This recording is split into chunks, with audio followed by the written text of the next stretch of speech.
Hola, ¿qué tal? ¿Cómo están? Gusto de saludarles. Bienvenidas, bienvenidos una vez más al Café Con, acá en el canal 74. Y hoy día nos encontramos con Ricardo Bravo. ¿Cómo estás, don Ricardo? Gusto saludarlo. ¿Cómo está, estimado? Primera vez en nuestro programa. Primera vez. Feliz de poder estar acá con usted, pues. Bueno, yo también, pues además nos veíamos hace mucho tiempo. Mucho tiempo. Nosotros nos conocíamos de muchos años. Cuando ya, aunque usted no lo crea, yo andaba con ropa de colección en ese tiempo.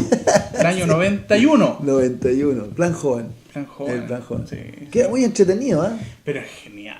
La pasábamos muy bien, además era todo un efecto con las organizaciones juveniles, sí. Y los cabros se preparaban para hacer show y era como toda una bonita etapa esa. Yo me acuerdo que en ese tiempo yo participaba en el grupo de Eje, sí, y ahí conocí a los chiquillos ahí, sí. que trabajan en el Plan Joven 91, ahí en la calle Blanco. En la calle Blanco. 1054. 1054, segundo piso.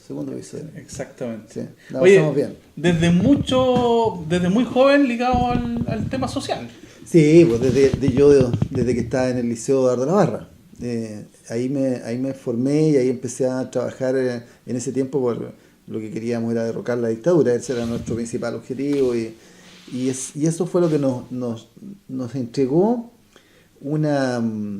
yo diría, un peso, ¿eh? Para decirlo de una forma. O sea, uno tenía un ancla y esa ancla estaba justamente en los temas de carácter social.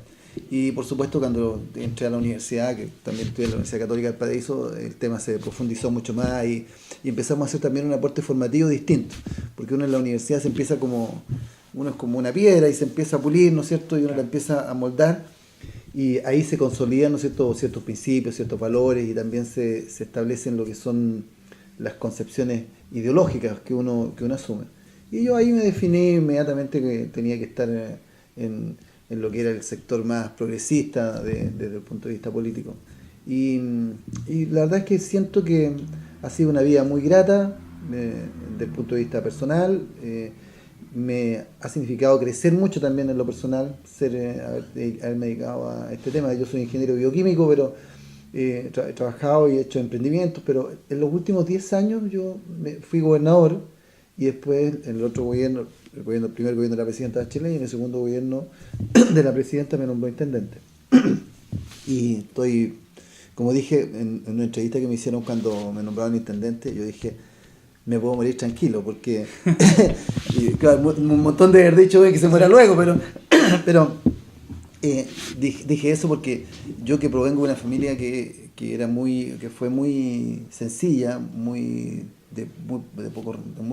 pocos recursos, haber llegado al primer cargo de más importancia a nivel regional era un honor, ¿no? Por eso digo que he tenido mucha suerte, no tan solo en lo amoroso, porque de hecho la tengo, pero también he tenido mucha suerte en este otro espacio que tiene que ver con la entrega. Entonces, cuando uno ve las cosas que ocurren, ve las injusticias que pasan, ve muy poco, o sea, cuando no ves el sentido común actuar, a mí me preocupa. El sentido común, yo siempre digo, hablo de la política en el sentido común. Es como el sentido común, estoy hablando mucho, ¿no? No, está bien, perfecto, dale. Es como el sentido común en el caso de los pescadores con la pesca de arrastre. O sea, los pescadores te dicen, mire, ¿sabe qué? El sentido común, ¿qué es lo que indica? Que no podemos hacer la pesca de arrastre porque matamos todo lo que está en el fondo marino. Entonces, sí, absolutamente sentido común. Pero cuando tú lo llevas esto a las decisiones con la nueva ley de pesca, por ejemplo, te das cuenta que no prima el sentido común. Entonces terminamos haciendo una ley que hace una serie de entregas de la riqueza, se la entrega a 7, 8 familias, y después que se la entrega a 7, 8 familias, además se reafirma el tema de la pesca industrial y la pesca de arrastre, y después además se hace con dolo, o sea que en el fondo hay intencionalidad, ¿no es cierto? Y por eso hay parlamentarios que están formalizados en investigaciones justamente judiciales porque eventualmente podrían haber ocurrido delitos. Entonces, uno dice, el sentido común no acompaña. El sentido común de la Avenida España, o sea, todos los que transitamos la Avenida España vemos que está como el forro, que están las cuentas de dilatación de los puentes son de 30 centímetros cuando deberían ser de 2 o 3.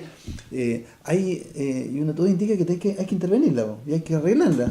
Pero el sentido común nadie la arregla. Yo, lo menos cuando estuve intendente, nos conseguimos los recursos en Santiago para poder hacer un recarpeteo, hacer una modificación básica, que eran como 7.000 millones de pesos.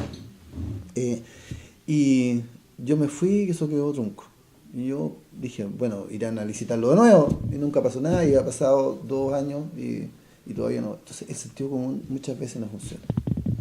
No, definitivamente. Yo estaba, mientras te escuchaba hablar, la época del Plan Joven 91, desde muy joven ligado a la política y a la parte social.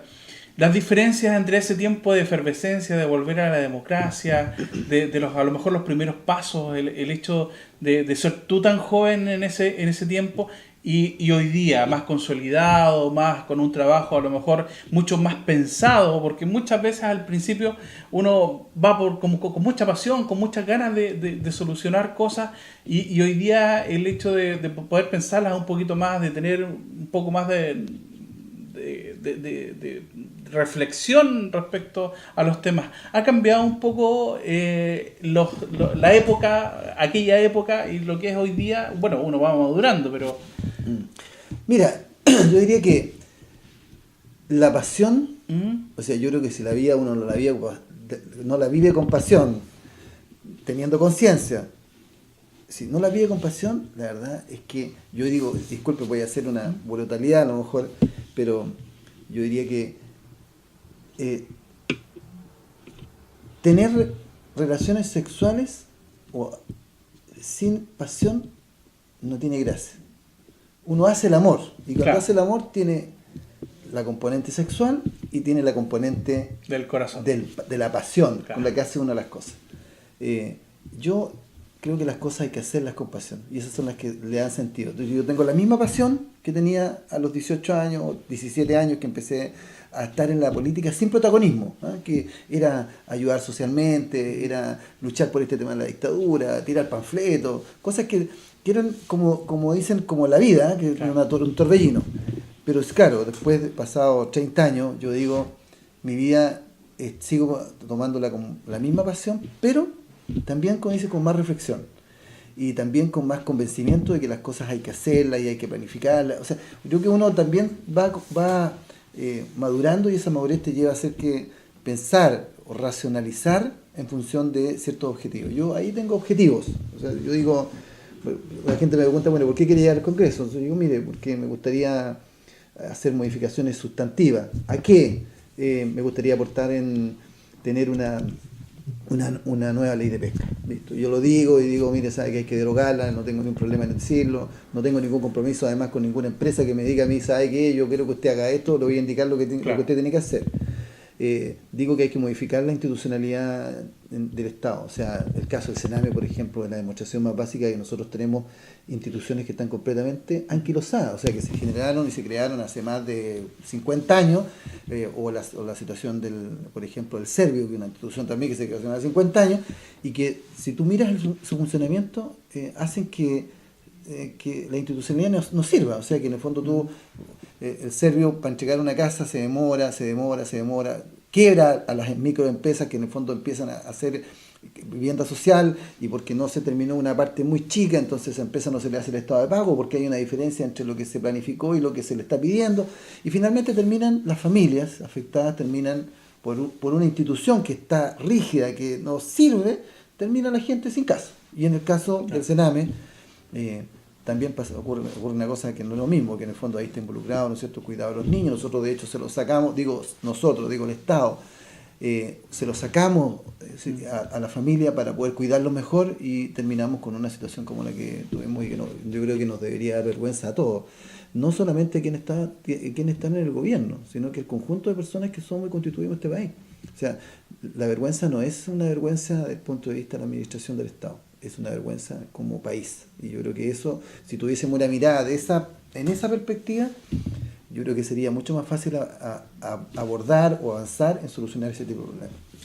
Ricardo, hoy día estamos con una campaña al Parlamento, pero tú antes fuiste gobernador, fuiste intendente. En pocas palabras, cuéntanos cuál fue las puntas de lanza que tuviste durante esos 2 periodos. Bueno, como las dos únicas intervenciones, yo en el 2005, 2004, tomé una decisión que era entrar a la política, pero no en la política más social, o sea, social, pero no la política de protagonismo. Entonces, en un momento determinado me dijeron y me propusieron ser gobernador y dije, lo voy a hacer.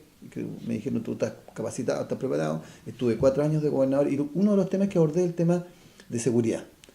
Y por supuesto cuando fui intendente también el tema de seguridad es uno de los principales. O sea, siempre la línea del Ministerio del Interior, que es seguridad interior. Y yo diría que la seguridad es un tema esencial. O sea, yo me acuerdo, y yo siempre converso cuando voy con gente a distintos lugares, me acuerdo y recordamos con la gente cuando la pareja de carabineros pasaba por el frente de su casa. Sí, entonces, claro. y eso hacía que las personas se sintieran protegidas y seguras. Entonces todo el mundo también quiere un retén, una comisaría, una subcomisaría o una tenencia cerca de su lugar, de donde vive, porque en el fondo también le da protección, le da seguridad, sabe como que voy a poder salir y voy a llegar a mi retén y voy a tener la seguridad. Bueno, eso se ha perdido, y se ha perdido por una definición técnica, que en la reflexión puede ser válida, pero que desde el punto de vista del ciudadano, él quiere el carabinero, él quiere el retén. Y lo que hay que hacer es eso, o sea, hay que aumentar la cantidad de personal, porque en el fondo lo que tenemos es la sensación con respecto a la cifra, es un tema que son ámbitos completamente distintos. Y nosotros tenemos que tener la composición o la componente de la variable sensación. Y eso se hace, bueno, y lo segundo es el tema y esto voy a volver a ese punto de los carabineros, que es el tema que está relacionado con las garantías que tienen los delincuentes. Entonces tú cuando vas y ves en una noticia, ¿no es cierto?, en la misma televisión, y ves una noticia y dice, mire, ¿sabe qué? La persona fue pillada infragante, pero no se le leyó esta última partecita que tenía que ver con, entonces el gallo queda libre, lo ven a la media hora, ven al gallo nuevamente en la calle, delinquiendo, etc. Entonces, la pregunta es, ¿cuánta garantía tenían los delincuentes y cuánta garantía tienen los ciudadanos o las víctimas? Y ahí, fíjate, creo que esto tiene que ver con lo mismo, porque el otro día a mí un periodista me decía, pero yo le decía, yo quiero más carabineros y quiero menos garantía para los delincuentes. Entonces me decía, pero ¿cómo? Si usted es una persona de izquierda. Yo decía, pero mire, yo estoy seguro que toda la gente es izquierda, no me cabe la menor duda. La gente que vota por la nueva mayoría, la gente que vota por el Partido Socialista, la que es comunista, el Partido Radical, RN, la UDI, todas las personas quieren mayor seguridad y quieren sentir que están en un Estado, en una nación donde el Estado los protege. ¿Y cómo los protege? Con carabineros. Y esto no se trata de ser de izquierda o ser de derecha, se trata de decir, mire, ¿sabe qué? Esta es la forma. Bueno, eso se hace con legislación. Y en eso yo creo que no hemos estado o sea, nuestro Parlamento no ha estado muy a la altura de lo que hoy día se requiere y se demanda. O sea, no es casual que, por ejemplo, la institución de la Cámara de Diputados o los diputados sean una de las instituciones peor evaluadas, yo diría la peor evaluada de Chile. Entonces, no es que lo diga yo, ¿no? Generalmente son las de percepción. Entonces, uno dice, yo ahí digo, yo creo que, me preguntarán, ¿usted cree que lo puede hacer mejor? Yo digo, sí, yo creo que lo puedo hacer mejor. O lo menos le voy a poner la misma pasión que le ponía las cosas cuando tenía los 18 o los 20 años. Bueno, y en este sentido, ¿cómo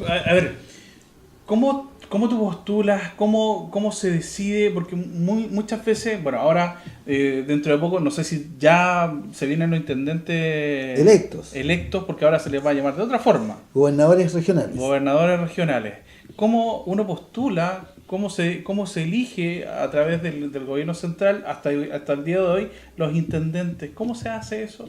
¿Cómo llegaste a lo mejor a los oídos de la presidenta? Porque muchas veces uno trabaja el día a día en el sentido de a lo mejor no aparecer todos los días en los medios de comunicación, pero ¿cómo la presidenta puede saber, esta persona sí lo está haciendo bien, esta persona está trabajando bien? Porque no cualquiera es intendente, seamos francos. Voy a desclasificar eso, ¿eh? Ya. Voy a desclasificar cómo fue.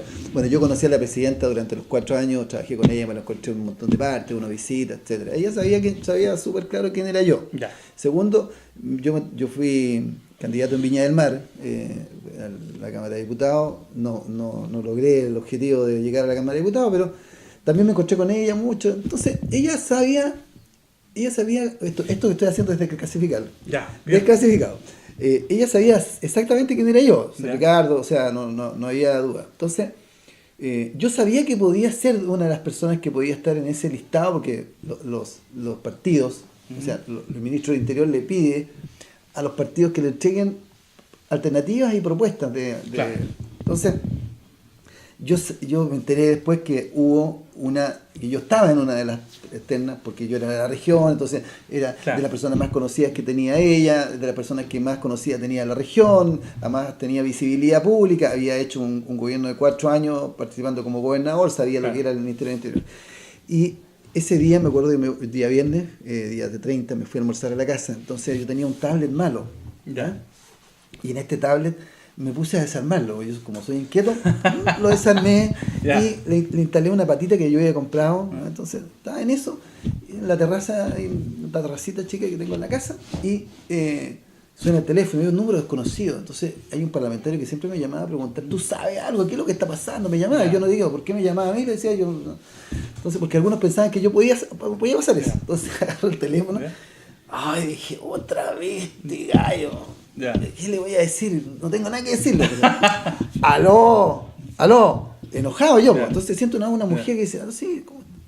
Aló, ¿quién habla? ¿Me puedes dar un minuto? Sí, ¿pero quién habla? Habla Michelle Bachelet. ¡Ay! Sí, me levanté como que, ¿quién te llama? Igual que en el regimiento te llaman y te dicen, cuádrate, sí, que me acabo de Claro. Y bueno, ahí estuvimos conversando como 10 minutos y ahí ella me planteó y me dijo que quería que yo fuera intendente. Entonces, por eso estoy Ahí haciendo llamó una declaración. directamente ella. Directamente. No así cuando tú te vas. Ya. Yo también sabía que cuando me llamó, yo sabía que desde ese momento, cualquier día me voy a ir. Sí, claro. Y sabía que no me iba a llamar ella, me iba a llamar el ministro del Interior. Ya. ¿No? Porque cuando tú llegas te llama el presidente, pero cuando te vas te llama el ministro del Interior. Bueno, y... Mira qué bueno saberlo, man. Este tipo de cosas uno nunca las sabe. Claro, bueno, yo no sé cómo habrá sido en otros, pero por Ya. lo menos así me pasó a mí. Ya. Esto me lo había contado un amigo que un día también me contó cómo había sido cuando lo llamaron para ser intendente. Pero esa es la forma, pero básicamente tiene más que ver con el conocimiento y la confianza, porque finalmente la presidenta o el presidente lo que hace es tomar y decirme, ¿sabes quién me va a representar allá? ¿Quién va a ser yo en un Claro. lugar? Entonces es súper difícil, por eso yo dije cuando me nombraron intendente, dije, oye, tengo un tremendo honor, yo me siento Pero claro. honor que la primera persona mandataria del país te tome y te diga, ¿sabe que usted me va a representar a mí? Usted va a ser yo en ese territorio. Y además, por eso dije, me puedo morir tranquilo, porque era tan grande el honor que yo sentí que mi vida, en eso yo creo que una de las cuestiones más bonitas que voy a recordar fue ese llamado telefónico y muy siempre agradecido a la presidenta de Chile por haberme dado ese honor. No, y de hecho, bueno, antes tú tenías la experiencia de ser gobernador, pero el cambio, la diferencia... No, esta es otra cosa completamente. O sea, yo pensé que iba a ser una cosa... No, ¿Parecía? No. O sea, yo sabía que era distinta. Claro. Porque yo había conocido a Iván cuando él era intendente y yo miraba como las cosas que él hacía, el tema del gobierno regional, que es un tremendo... Es que es un tremendo barco. O sea, tiene dos barcos. Claro. Interior, porque el ¿Ya? intendente tiene dos líneas. La línea de mando intendente Ujú. se divide en dos. Gobierno interior y gobierno regional. Y el gobierno regional es un tremendo equipo, o sea, son cientos de trabajadores, de funcionarios, de profesionales que están viendo la planificación, están viendo el tema del control, están viendo el tema de las finanzas, de los proyectos. Entonces, el Ministerio del Interior es una cosa más Claro. chica, más ordenada, pero con poder. Sí, Entonces, claro. es distinto y uno siente la presión, pero además tú sientes la presión porque tú tienes que direccionar la región hacia algún... Claro. O sea, como dicen, el relato. ¿Cuál era el relato? ¿Qué es lo que tú le vas a decir a la región cuando te vayas? Entonces yo me dediqué al tema de conectividad. Por eso ahí salió el estudio que finalmente está viabilizando el proyecto de extensión del metro desde Limache a Calera. Salió el tema de la Avenida España, salió el tema del estudio que también se realizó, que el pre-estudio de prefactibilidad desde Santiago al Paraíso, que pusimos entre F y nosotros, cada uno puso 150 millones, fueron 300 millones que se pusieron para hacer ese estudio. Establecemos el tema de la conectividad eventualmente con los transvías, los tranvías en Viña del Mar hasta Quince Norte, a Reñaca, y el tema que no es menor, que es el preestudio que va a empezar a realizar también hoy día F, que tiene que ver con la extensión de una eventualidad de un metro que vaya hasta Concón. O sea, todas esas cosas las empezamos a imaginar y ese fue el principal de impronta entre las llamas. Ya. Porque es que, a los 30 días apareció el incendio y ahí dije ya... pero es que de un día para otro, hacerse cargo de un tremendo barco, que es ser intendente de toda la región, o sea...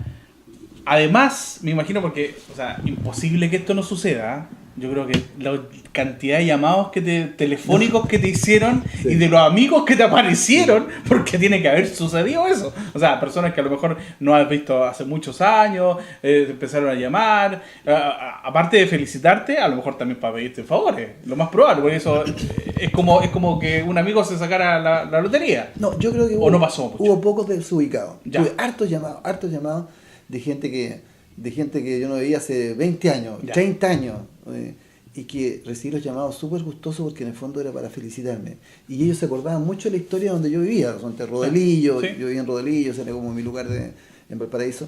Era gente que incluso yo conocía a esos tiempos, entonces yo agradecía mucho esos llamados. Claro. Por eso digo, pocos llamados que me fueran desagradables, ¿no? Que se fueran desubicados. Oye, pucha, una persona, dos personas, Ya. pero en realidad no.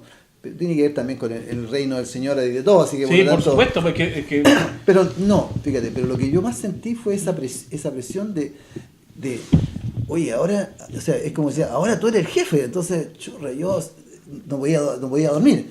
Pero te quería seguir diciendo eso de que, si bien es cierto, uno empieza a hacer el relato, nosotros habíamos completado el relato, un mes habíamos trabajado, y al otro día que la presidenta estuvo acá en Valparaíso, el día 11 estuvo ella acá, hizo una visita y nos reunimos con todo el gobierno regional, con todos los CEREMIS, todas las autoridades intermedias, y al otro día, 12 de abril, empieza el incendio en Valparaíso, que duró 2 días, y yo cuando miraba las llamas, porque yo tenía comunicación y estaba armando los comités, pero en el fondo yo lo que hacía era más bien desplazarme a algunos lugares donde me reunía con, Claro. con carabineros y con bomberos, y decía, aquí se terminó mi gestión.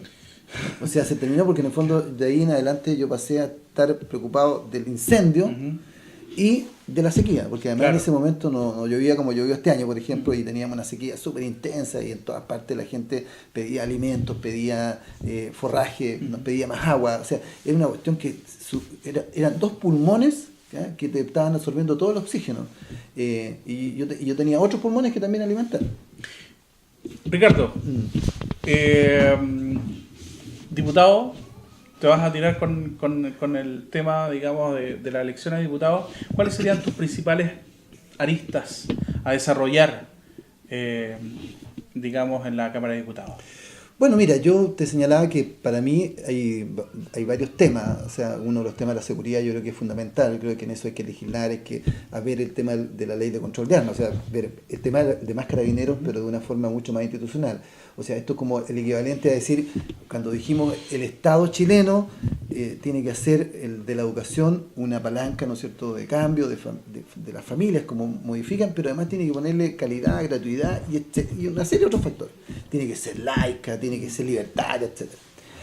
Y en el tema de la seguridad, con el tema de carabineros hay que hacer lo mismo. O sea, hay que transformar esto en un problema, en un tema de Estado, no en un tema de gobierno. Porque generalmente en la política internacional nosotros tenemos una política de Estado. Y en la educación deberíamos tener una política de Estado y no una política de gobierno que va cambiando en función del gobierno. En materia de seguridad es lo mismo, hay que hacer una política de Estado. Y para eso hay que meter, hay que picarle, como dicen Sí, claro, dice el claro. maestro, hay que picarle al tema de la formación de mayor cantidad de carabineros, y además como retenemos oficiales que se van cuando tienen 40, 42, 43 años, están en la mejor etapa de su formación, Sí. de despliegue, se nos van y quedamos sin autoridades en el fondo desde el punto de vista de la formación. Segundo, necesitamos una nueva normativa, ¿no es cierto?, que en el fondo haga algunos ajustes para poder le dar más garantía a las víctimas, más garantía a los ciudadanos y menos garantía a los delincuentes. O sea, le hace cómo hacemos que en el fondo el delincuente esté en el lugar que corresponde y no esté en ser un objeto, ¿no es cierto?, finalmente de desacreditación de la institucionalidad. Y tercero, el tema del control de armas. O sea, es fundamental tener una nueva ley, ¿no es cierto?, una modificación que endurezca penas con respecto a la tenencia de armas, etcétera. Que yo creo que es un tema necesario porque lo que hemos vivido en algunos lugares, Valparaíso, Viña, de baleos, o sea, que los gallos andan a las 4 de la tarde con las armas, ¿no es cierto?, apuntándoselas a todo el mundo en persecuciones extraordinarias. No puede ser, o sea, creo que tenemos que tener un punto.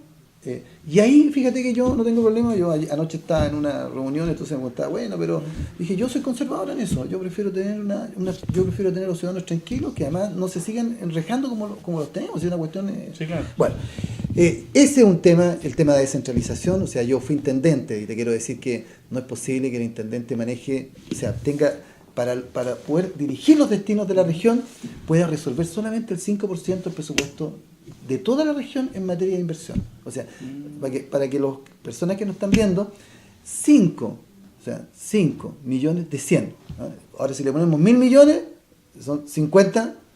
O sea, claro, esa es la dimensión de lo que ocurre con respecto a la centralización. Por lo tanto, y además el intendente termina siendo un actor decorativo al momento de que tú dependes de una autoridad superior. Sí, claro. ¿No? Pese a todo lo que estoy agradecido de la presidenta que me nombró y haber sido intendente y que fui nombrado designado, tienes que manejar ciertos parámetros. Exactamente. Entonces, pero por lo tanto necesitamos una autoridad que tenga los dos pies puestos acá, que no tenga una pata puesta en la moneda, que tenga las dos patas puestas en la región. Y eso no me queda la menor duda que hay que hacerlo. Pero a eso además hay que adicionarle el cómo y qué competencias le traspasa. O sea, el tema de la vivienda, por ejemplo, el tema de la obra pública, se lo vamos a dejar solamente al Ministerio de Obras Públicas para que centralmente decidan. Te voy a dar un ejemplo de estas aberraciones que se produce cuando las autoridades toman y cuando los presupuestos no dependen de la región. En la Caleta Portales tú tienes una tremenda infraestructura, una cuestión que supuestamente era una ballena, una ballena, y tenía todo, y cuando uno lo ve, un tremendo mole, ¿no es cierto?, de cemento. Esa cuestión está a punto de caerse. Y yo me reuní con los pescadores, hemos conversado, tiene unos pilares que están a punto de caerse, y ese es un edificio que fue diseñado sin consultarle a nadie, fue hecho todo en Santiago.